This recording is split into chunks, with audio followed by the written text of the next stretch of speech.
It's a few days to 100 days in office for Okpebholo, the executive governor of Edo State. Yeah, people say that he has a couple of weeks and months to live. That is not the conversation right now. The fact is that, as someone that just visited Benin, and beyond what my eyes could have seen, I also wanted to go on papers to check document, check record. What exactly has this government achieved in the last few weeks? Of course, couple of days time, it will be 100 days as governor, and all of the things I see are propagandas, drama, lies, deceit. I think the most viable of all of the things that has been achieved is a similar restoration of no non-court violent society at the moment. Yes, very very limited violent occasion. Of course, you know why. All of this can be suppressed if you understand international politics. You know how to do media propaganda. You've been involved in politics, whether as a whether you have studied it or you've been involved. Not the kind of politics we play in Nigeria. You understand what is happening, and then but it's okay if you use money or you tell your people to drop their guns and calm down. You suppress them, you speak to them, whatever tactics you use as a government to ensure that the people that are supposed to be hitting their heads, because of course you are currently seeking that the people of the state, the resident trust you, and then you could do anything. A lot of money would have been involved.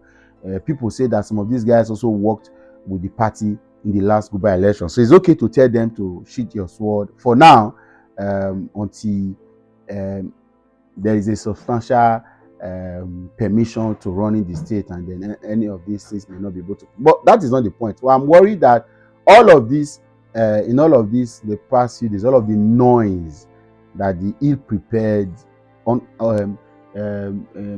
uncapable governor did, there is really nothing to show for being governor. And unfortunately, it is now showing a seemingly rise in the popularity of Godwin Obaseki again. I think I saw a poll on Edo Pride a couple of days ago, and it was shocking to see that Edo people still misses Godwin Obaseki. And this is my honest advice to Okpebholo, because I think the people around him are deceiving him. There's so much of noise around him, and he's not been able to filter to hear the voice of reason and wisdom. A lot of this ego non-minded is entering into his head, and the noise is too much, and there's nothing he could do. However, this is it.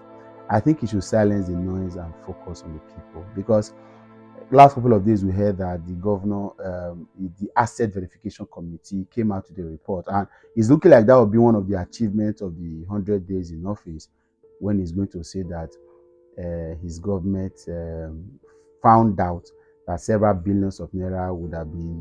I say this everywhere I go. I'm not an apology to corruption and embezzlement, but you see, asset recovery, corruption fight, exposing corruption, or even retrieving of money from politicians is not an achievement of government. It will never be. Because up to today, there has been several monies that have been repatriated to this country from the king vomiter himself, General Sani Abacha, the late, and of course, most recently, Alison Madueke, right? And none of this has in any way reflected on the lives of the people. So whatever you think you have with Obaseki, I would advise that you push that, handle it, but do not forget that the people are the one that you're supposed to focus on, because there's actually nothing happening.